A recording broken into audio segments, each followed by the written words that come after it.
Hello students, welcome to my channel again.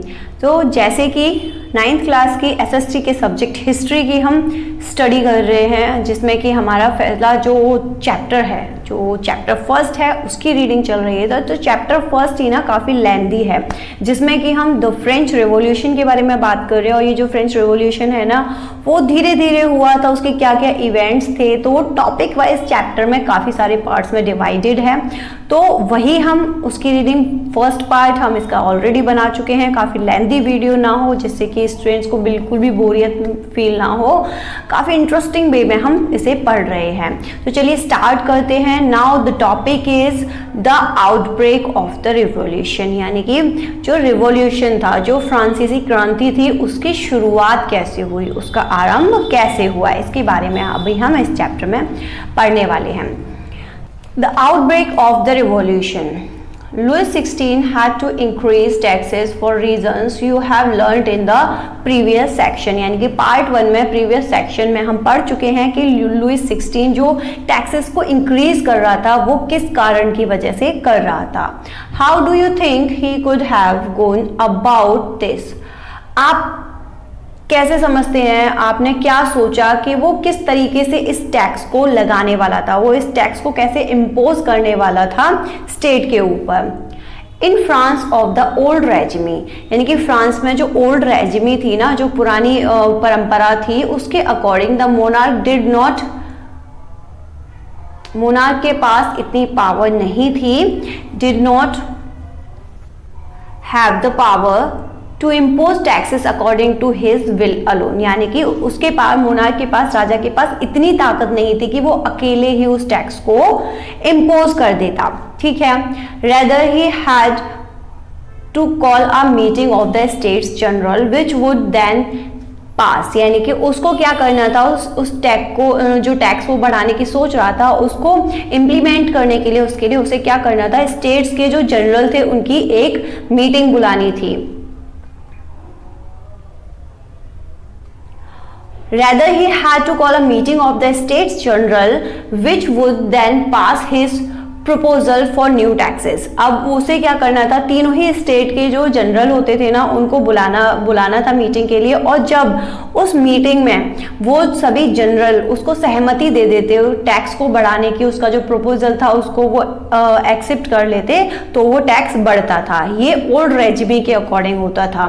The States General was a political body to which the three states send their representatives. अब इसमें क्या था, states general में क्या था, जो 3 स्टेट्स थे, ठीक है, फर्स्ट, सेकेंड एंड थर्ड, तो 3 स्टेट्स के ही लोगों को अपने जनरल भेजने होते थे, जो उनकी पॉलिटिकल बॉडी थी। ठीक है, उनको भेजते थे और वो क्या करते थे, वो जो स्टेट्स जनरल आते थे मीटिंग में, वो रिप्रेजेंट करते थे अपने स्टेट को, यानी कि फर्स्ट स्टेट के जो जनरल थे वो फर्स्ट स्टेट को रिप्रेजेंट करेंगे, सेकेंड स्टेट के जो जनरल थे वो सेकेंड स्टेट को, थर्ड स्टेट के जो जनरल आते थे वो थर्ड स्टेट को रिप्रेजेंट करते थे। However, the monarch alone could decide when to call a meeting, यानी कि मोनार्क, राजा, वैसे इस चीज को वो डिसीजन ले सकता था कि उसे वो मीटिंग कब बुलानी है। The last time it was done was in 1614. Last time ये कब हुई थी मीटिंग, जो हुई थी वो 1614 में ये मीटिंग हुई थी। ऑन 5 मई, यानी कि 5 मई को 1789 में Louis 16 call together an assembly of the States General to pass proposals for new states.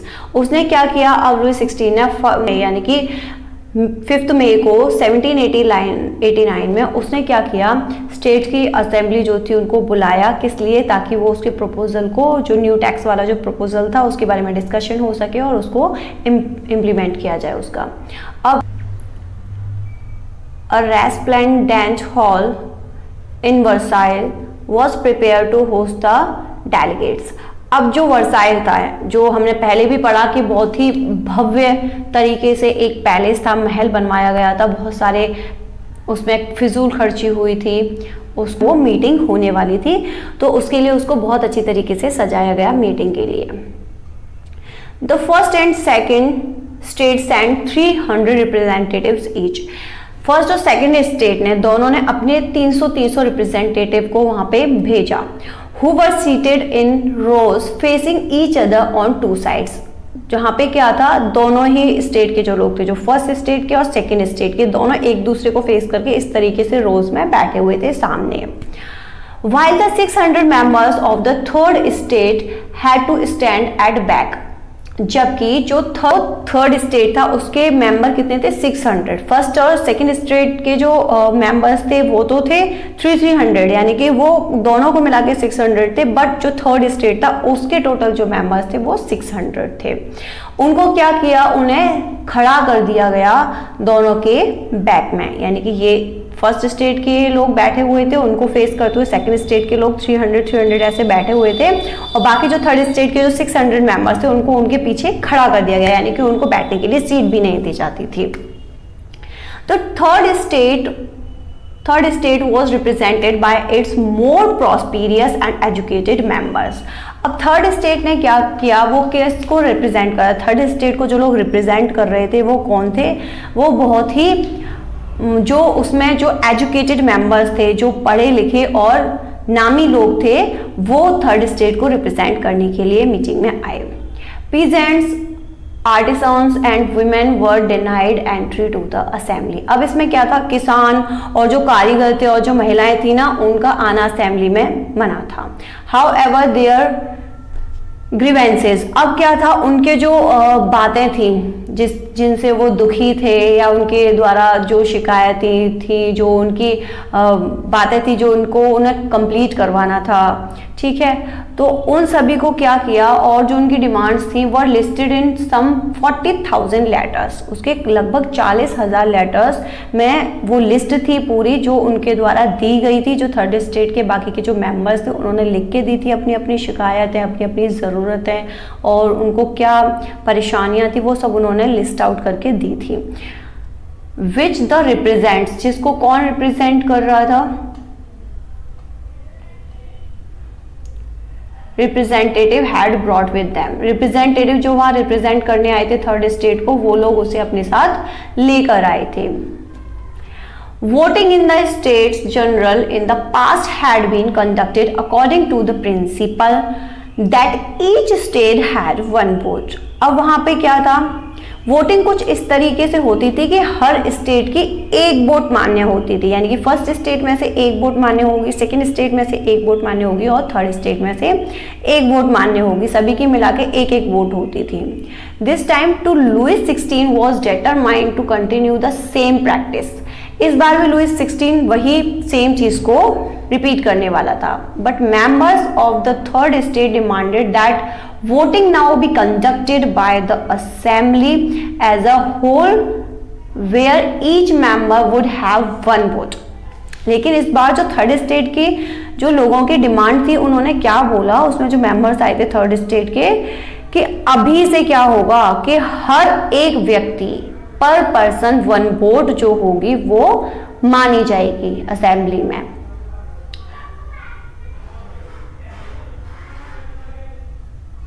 This was one of the democratic principles put forward by philosopher. अब ये क्या था, ये एक लोकतंत्र वाली सोच थी जो किसके द्वारा फॉरवर्ड की थी, किससे उन लोगों को ये सीख मिली थी, बाय द फिलोसोफर. किस फिलोसोफर से, रूसो ने अपनी बुक में लिखा था. वो लोग बुक्स पढ़ते थे, हमने लास्ट पार्ट में ये बात की थी कि ये क्या करते थे, जो पढ़े लिखे लोग थे वो न्यूज़पेपर्स को, बुक्स को जो फिलोसोफर्स की होती थी उससे उन लोगों ने अपनी जो नॉलेज थी वो बढ़ाई.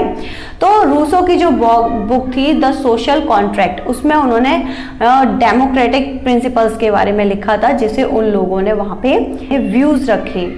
When the king rejected this proposal, जब राजा ने उनके इस प्रपोजल को नहीं माना, कौन सा proposal, one person one vote वाला, जबकि पहले क्या था, पहले जो था वो जो वो ओल्ड रेजिमी को फॉलो करते थे, वन स्टेट वन वोट.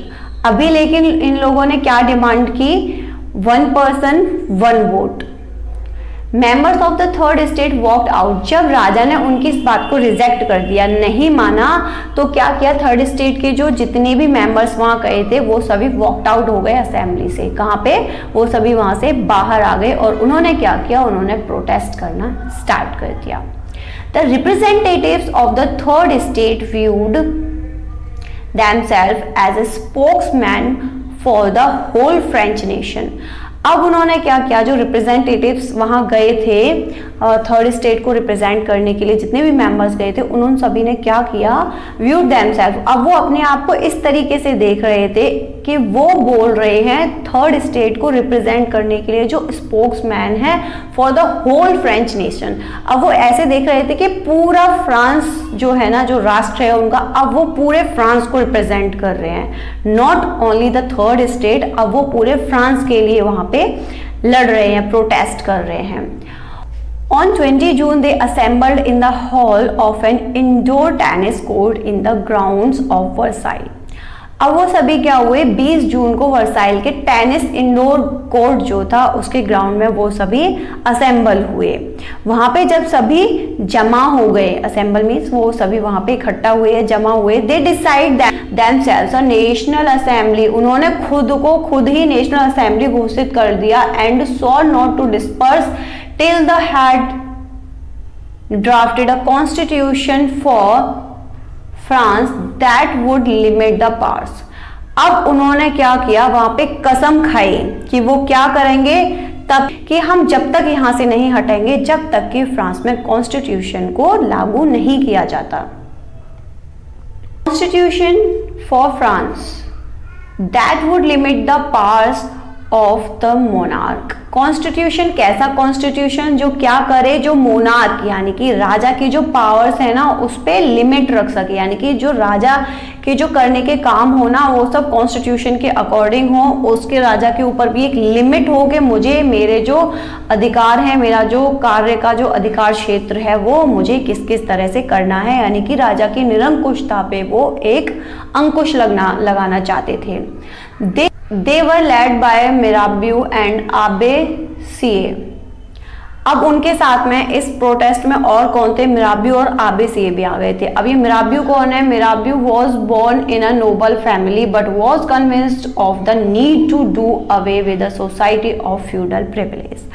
अब ये जो मिराबियो था ये कौन था, ये एक नोबल फैमिली में जन्मा व्यक्ति था जो इस बात से सहमत था, उसके हिसाब से भी ये चीज थी कि किसी को भी सोसाइटी में फ्यूडल प्रिविलेज यानी कि जन्म सिद्ध अधिकार जो पहले से ही जागीरदारी वाली सुविधाएं थी वो प्राप्त नहीं होनी चाहिए, किसी का भी जन्म के साथ ही उसको कोई अधिकार प्राप्त नहीं होना चाहिए। He brought out a general and delivered powerful speeches to the crowns assembled at Versailles. उसने जब वहां पे भीड़ जमा थी वर्साइल में तो उसने वहां पे भी अपनी स्पीच दी कि ये गलत है, लोगों को कोई भी फ्यूडल प्रिविलेज जैसी चीज़ों को फॉलो नहीं करना चाहिए, ये जो फ्यूडल प्रिविलेज सिस्टम है इसको हटाना चाहिए, ये वो इनसे सहमत था।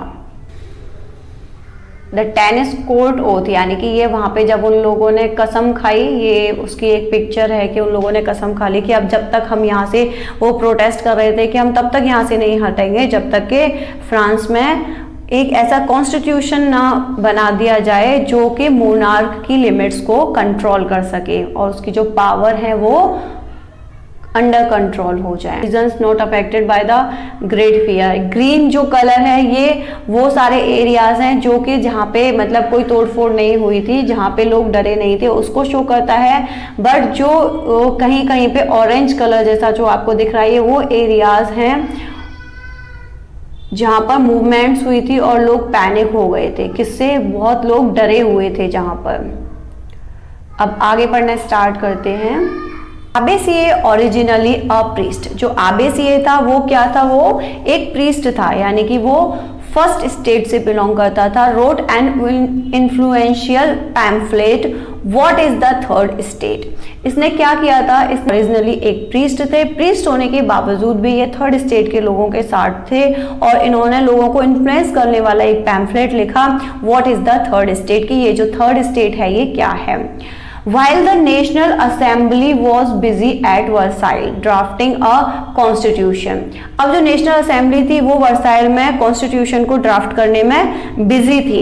The rest of France seethed with turmoil। लेकिन जो बाकी का जो फ्रांस था ना वहां पे क्या हो रहा था, अशांति थी, वहां पे शांति भंग हुई पड़ी थी, वहां पे बहुत बुरा हाल हो रहा था। Severe winter had meant a bad harvest. जो सीवियर विंटर यानी कि बहुत कड़ाके वाली सर्दी थी, उसकी वजह से क्या हुआ था, जो हार्वेस्ट थी, जो फसल थी, वो खराब हो चुकी थी। द प्राइस ऑफ ब्रेड रोज, और जो रोटी के जो प्राइस थे, जो ब्रेड के जो प्राइस थे, तो रोज अप हो चुके थे, यानी कि वो बढ़ गए थे। वह often bakers the situation and hoarded supplies, उसमें क्या कर रहे थे, जो बेकर्स थे ना, वो उसका फायदा उठा रहे थे कि एक तो ब्रेड मतलब वो हार्वेस्ट जो थी वो खराब हो गई, तो उसकी वजह से ब्रेड कम है, अब लोगों को चाहिए, तो वो क्या कर रहे थे, मुनाफाखोरी कर रहे थे उसमें सिचुएशन को देख के, और उसकी जो सप्लाई हो रही थी उसमें वो काफी लोगों को मतलब जमा करके इकट्ठा करके रख रहे थे अपने पास, और लोगों को कम दे रहे थे मुनाफाखोरी करने के लालच की वजह से। वो लोग ग्रीडी हो चुके थे बहुत ज्यादा। After splendid hours in long after splendid hours in long queues at the bakery, जब बेकरी में लाइन लगी हुई रहती थी लोगों को सामान लेने के लिए, बहुत ज्यादा भीड़ भाड़ होती थी। Crowds of an angry women stormed into the shops, तो फिर एक औरत जो बहुत ज्यादा गुस्सा हो चुकी थी लाइन में लगे लगे, वो जब बहुत ज्यादा गुस्से में आ गई तो उसने क्या किया, स्टॉर्म्ड इनटू द शॉप, उसने शॉप में तोड़फोड़ मचा दी। At the same time the king order troops to move into Paris, और उसी समय पे उसने क्या किया, राजा ने अपने ट्रूप्स जो थे, जो अपना उसकी जो आर्मी थी, उसको पेरिस में मूव करने के लिए उसने ऑर्डर दे दिए कि वो चप्पे चप्पे पे उनको बिछा दिया। On 14 July the agitated crowd stoned and destroyed the destroyed the Bastille. तभी 14 जुलाई को क्या हुआ, जो क्राउड था, जो गुस्साए हुए लोग थे, उन्होंने क्या किया, बास्तिल को तोड़फोड़ दिया।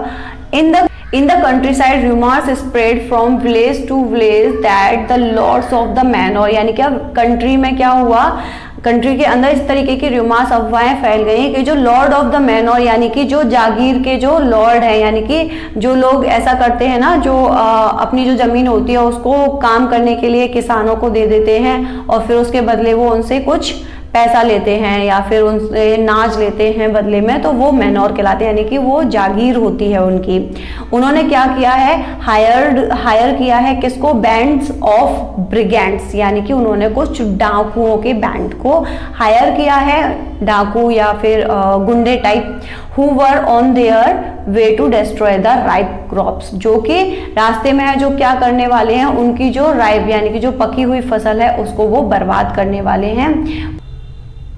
Caught in a frenzy of fear, जब वो डर से लोग पागल होने लगे, peasants in several district, तो जो किसान थे उन्होंने क्या किया, बहुत सारी डिस्ट्रिक्ट में जो सीज्ड हॉर्स थे और जो खेतों वगैरह में जो वो था नाश था, उस सभी के ऊपर उन्होंने अटैक कर दिया, और जो किले में चैटॉक्स मीन्स जो किले टाइप जो जगह थी, वहां पे सारी चीजें थी जो जमा की हुई रखी थी, उनको लूट लिया, होर्डेड ग्रेन्स, और उसमें जो नाश था उसे लूट लिया, and burn down documents containing, और जो डॉक्यूमेंट्स थे जिन पे क्या था, रिकॉर्ड था किसका, मैनोरियल ड्यूज, यानी कि उन लोगों को जो जमीन दी गई थी काम करने के लिए और उसके जो वापस पैसे लेने थे जो अभी नहीं आए थे, उनका जो मैनोरियल उसमें ड्यूज बने हुए थे, उन सारे डॉक्यूमेंट्स को उन्होंने जला दिया। Number of nobles fled from their homes, वो अपने घरों से भाग गए थे डर के मारे। Many of them migrating the neighbouring countries, और उनमें से बहुत सारे लोगों ने अपनी जो नेबरिंग कंट्रीज थी, पास की जो कंट्रीज थी, वहां पे वो सभी माइग्रेट हो गए थे। With the power of his revolting subject, उसने जब इस चीज को फेस किया लुइस 16 ने, कि उसके जो अगेंस्ट में लोग आ रहे हैं, उसकी जो रिवोल्टिंग उसकी जो पावर थी लुइस 16 की, उसके अगेंस्ट में जब लोगों ने रिवोल्ट करना स्टार्ट किया, तो Louis accepted the principle that his powers would from now on be checked by a constitution, तो उसने वो रेडी हो गया, उसने एक्सेप्ट कर लिया इस बात को नेशनल असेंबली के द्वारा कि अब उसकी जो पावर होगी, जो उसकी ताकत है ना, और जो प्रिंसिपल्स होंगे वो किसके द्वारा चेक किए जाएंगे, वो कॉन्स्टिट्यूशन के द्वारा चेक किए जाएंगे। वो कॉन्स्टिट्यूशन के अगेंस्ट में अब कोई भी अपनी चीज़ों को उनके पब्लिक के ऊपर नहीं थोपेगा। ऑन द नाइट ऑफ 4 अगस्त 1789, अब 4 अगस्त 1789 को क्या हुआ, the assembly passed a decree abolishing the feudal system of obligations and taxes. Decree means होता है आदेश दिया। ऑन द नाइट ऑफ 4 अगस्त 1789 यानी कि 4 अगस्त 1789 को the assembly passed a decree abolishing, जो नेशनल असेंबली ने क्या किया, ये आदेश दिया कि जो फ्यूडल सिस्टम है और जो टैक्स जो बढ़ाने वाले थे उस सबको नहीं बढ़ाया जाएगा और फ्यूडल सिस्टम जो है उसको भी रिजेक्ट कर दिया गया। Members of the clergy too were force to give up their privileges, और जो क्लर्जी को जो मेंबर्स थे उनको भी उनके जो प्रिविलेजेस दिए गए थे उन सबसे हटा दिया गया। Tits were abolished and lands owned by the church were confiscated। अब क्या हुआ था, जो चर्च जो टैक्स दिया जाता था किसको, चर्च को दिया जाता था जो थर्ड स्टेट के द्वारा, उसको भी हटा दिया गया और जो लैंड ले रखा था, जो जमीन ले रखी थी चर्च ने, उसको भी हटा दिया गया। अब ये सारी चीजें किसको मिल गई, ये गवर्नमेंट के अंडर में आ गई और जब ये चीजें गवर्नमेंट के अंडर में आई, as a result The government acquires assets worth at least 2 billion livre। जब जो लैंड जो चर्च के पास में था वो भी गवर्नमेंट को मिल गया, जो टैक्सेस वगैरह लगने वाले थे वो भी रह गए और ये जो फ्यूडल सिस्टम था उसको भी हटा दिया गया। तो इन सारी चीज़ों का रिजल्ट ये आया कि अब गवर्नमेंट के पास कितनी लगभग जो संपत्ति थी वो कितनी आ चुकी थी, वो 2 बिलियन लिब्रे अब गवर्नमेंट के खजाने में, जो खजाना खाली हो चुका था, जो ट्रेजरी थी जो एम्प्टी मिली थी लुइस 16 को, वो सभी, ये सारा कॉन्स्टिट्यूशन बनने से इन सारी चीज़ों को जब ये स्टेट वाला सिस्टम हटा दिया गया, फ्यूडल सिस्टम को हटा दिया गया, तो ऑटोमेटिक कितनी संपत्ति आ चुकी थी, 2 बिलियन लिब्रे गवर्नमेंट के अकाउंट में आ चुका था। तो चलिए आगे बढ़ते हैं 2.1 यानी कि topic 2.1, France becomes a constitutional monarchy, यानी कि अब जो फ्रांस है वो कैसी मोनार्की हो चुकी है, वो कॉन्स्टिट्यूशनल मोनार्की बन चुकी है। The national assembly completed the draft of the constitution in 1791, यानी कि जो असेंबली जिस कॉन्स्टिट्यूशन को बना रही थी वो 1791 में बनकर कंप्लीट हो गया, यानी कि वो बनकर तैयार हो चुका। Its main object was to limit the powers of the monarch, उसके जो मेन ऑब्जेक्ट था कॉन्स्टिट्यूशन को बनाने का वो क्या था, जो मोनार्क है यानी कि जो राजा है उसकी पावर्स को लिमिट करना। These powers, instead of being concentrated in the hand of one person, were now separated and assigned to यानी कि अभी तक क्या था, ये जो पावर्स थी वो एक इंसान के हाथ में थी, यानी कि केवल राजा के हाथ में थी। Were now separated and assigned to different constitutions, लेकिन अब वो क्या होगी, वो सेपरेट कर दिया, उसकी जो पावर्स थी उनको सेपरेट कर दिया और उनको डिफरेंट यानी कि अलग अलग इंस्टीट्यूशंस में उनको डिवाइड कर दिया, जो कि क्या थे, जो legislature, executive and judiciary. This made France a constitution monarchy. अब इस चीज़ ने क्या किया, जब ये कॉन्स्टिट्यूशन बन के तैयार हो गया और उसके बाद लागू हो गया, तो उसने क्या किया, फ्रांस को एक कॉन्स्टिट्यूशनल मोनार्की बना दिया।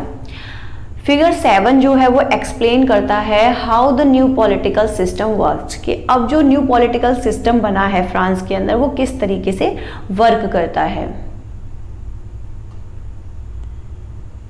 फिगर है आपका जो 7 है, ये बताता है कि किस तरीके से जो न्यू सिस्टम है वो किस तरीके से काम करेगा। ये सिस्टम है, जिस सिस्टम में जो कॉन्स्टिट्यूशनल सिस्टम था उसमें इस तरीके से उसको डिवाइड किया गया था। इसे देखेंगे, इसमें तीन उसमें पार्ट में उसने डिवाइड किया, लेजिस्लेचर, एग्जीक्यूटिव और जुडिशरी। अब ये किस तरीके से बना, इनके कैसे वर्क थे, क्या था, इसको फिगर के अकॉर्डिंग समझते हैं। ये पहले तो जो सिटीजन्स थे फ्रांस के उनको 2 पार्ट में डिवाइड किया गया, एक थे एक्टिव सिटीजन्स और दूसरे थे पैसिव सिटीजन्स। जो एक्टिव सिटीजन्स थे ये क्या थे, इनमें वोटर थे, यानी कि ये वो लोग थे जो वोट कर सकते थे, जिनकी पॉपुलेशन जो थी वो about 4 million of a population of 28 million, यानी कि ये 28 मिलियन लोगों में से 4 मिलियन लोग थे। ये वो लोग थे जिनकी जो एज थी वो 25 साल से ज़्यादा थी और जो टैक्स पे करते थे, वही इस वोट लिस्ट में शामिल थे। बाकी दूसरे थे पैसिव सिटीजन्स। ये क्या थे, नो वोटिंग राइट्स, इनके पास कोई वोटिंग राइट नहीं था। क्यों, ये कितने लोग थे, ये लगभग 3 मिलियन मेन और वुमेन थे और इनमें कुछ बच्चे थे और यूथ था जो कि 25 साल से एज जिनकी कम थी और जो कि टैक्स पे नहीं करते थे, यानी कि वो वेजेस नहीं थे उनके पास, वर्क नहीं करते थे तो सैलरी नहीं आती थी। अब जो ये एक्टिव सिटीजन्स थे ये वोट करने के लिए क्या बनाते थे, ये जब वोट करते थे ये इलेक्टर्स को चुनते थे, जो 50,000 मैन होते थे ये उन इलेक्टर्स को चुनते थे।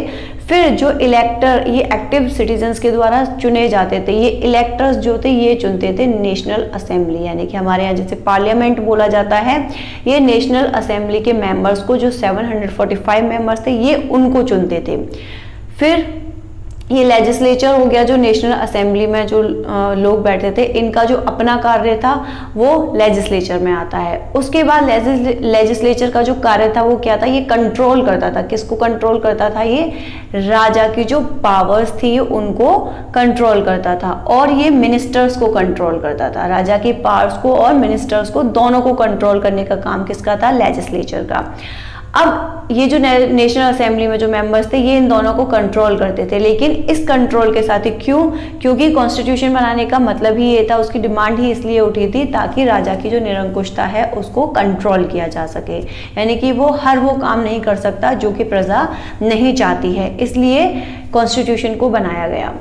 लेकिन राजा के पास क्या था, एक वीटो पावर थी, यानी कि इसे जो निर्णय लिया गया लेजिस्लेचर के द्वारा, जो नेशनल असेंबली ने जो कोई भी एक ऑर्डर पास किया जो राजा को पसंद नहीं आया, तो ये क्या करता था, अपनी वीटो पावर यूज करके ये उस ऑर्डर को नहीं मानता था और वहां पे ही अपनी वीटो पावर को यूज कर सकता था। और ये जो एक्टिव सिटीजन्स थे ये डायरेक्ट चुनते थे किसको, जज को, जो जुडिशरी होती थी, जो कानून व्यवस्था को संभालती थी, ये उसको चुनते थे। ठीक है, तो जो जुडिशरी का काम था वो बिल्कुल अलग था, ये डायरेक्ट चुने जाते थे। जुडिशरी का काम बिल्कुल अलग था, ये फ्री थे, इनके ऊपर किसी का कोई कंट्रोल नहीं था, ना ही एग्जीक्यूटिव इसके ऊपर कंट्रोल कर सकते थे और ना ही लेजिस्लेचर इसके ऊपर कंट्रोल करते थे, ये फ्रीली अपना काम करते थे। आगे पढ़ते हैं। The constitution of 1791 vested to the power to make laws in the national assembly. जो कॉन्स्टिट्यूशन था जो 1791 में बनाया गया, इसका मेन जो पर्पस था वो यही था कि वो ऐसे कानून बनाए नेशनल असेंबली में विच वॉज डायरेक्टली इलेक्टेड, जो कि डायरेक्ट इनडायरेक्टली इलेक्ट किए जाएं, विच वॉज इनडायरेक्टली इलेक्टेड, जो इनडायरेक्टली इलेक्टेड किए जाते थे। कैसे इनडायरेक्टली इलेक्टेड थे, हमने ऊपर जाना के जो एक्टिव सिटीजन्स थे वो किसको चुनते थे, ये पहले चुनते थे इलेक्टर्स को, इलेक्टर्स चुनते थे जो नेशनल असेंबली में जो मेंबर्स थे उनको।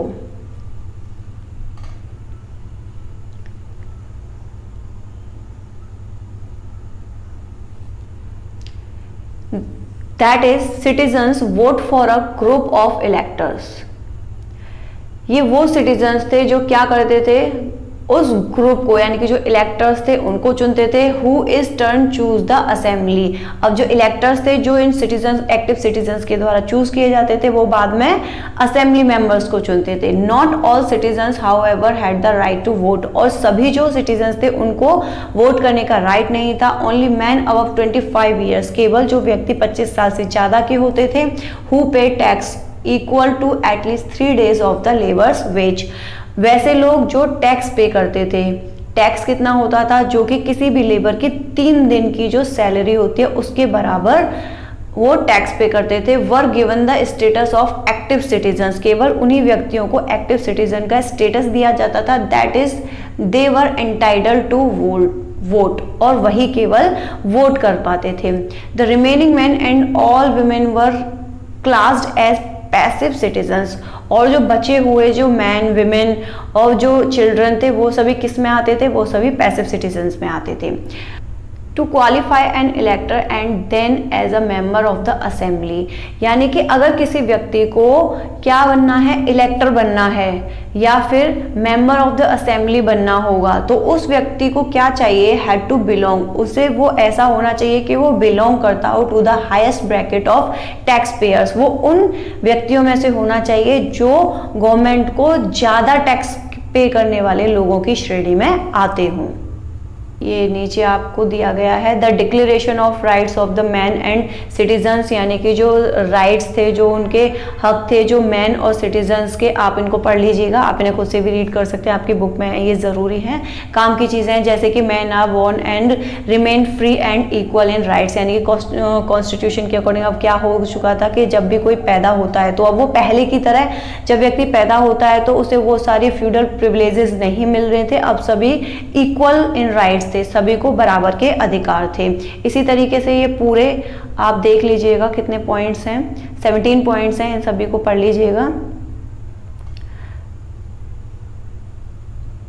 इसके बाद आपको रीडिंग पॉलिटिकल कुछ सिंबल्स दिए गए हैं, इनके बारे में थोड़ा सा इनको देख लेते हैं। द ब्रोकन चेन, ये जो ब्रोकन चेन है, ये पॉलिटिकल सिंबल्स हैं। ये जो ब्रोकन चेन है ये किस चीज़ को शो करती है? ये फ्रीडम को शो करती है। द बंडल ऑफ रॉड्स और फेसेस, ये क्या करती है? ये यूनिटी को, स्ट्रेंथ लाइज इन यूनिटी को शो करती है कि वन रॉड है तो उसे इजीली ब्रोक किया जा सकता है, वहीं पे बहुत सारी जब बंडल्स होंगे, यानी कि बहुत सारी रॉड एक साथ एक बंडल में होगी तो उसे तोड़ना मुश्किल होगा, तो स्ट्रेंथ ऑफ यूनिटी को शो करती है।